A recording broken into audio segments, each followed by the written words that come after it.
Welcome to the Slop Farm. Enjoy the video. In this video, I will show how to see Center of Class 12 step by step. Start by collecting the syllabus, attendance, and score lists to organize data. Enter names and marks into a simple spreadsheet and sort by your chosen metric.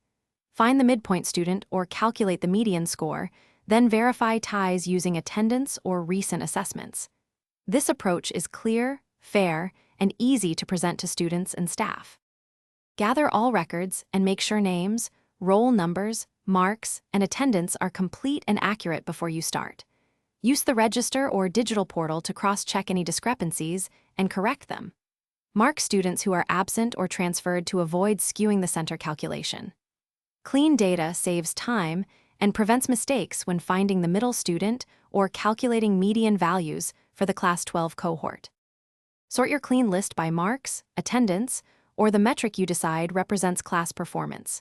If the class size is odd, pick the exact middle student as the center. If even, calculate the median or apply a predefined tiebreaker like attendance. Document the method you used so others can follow it.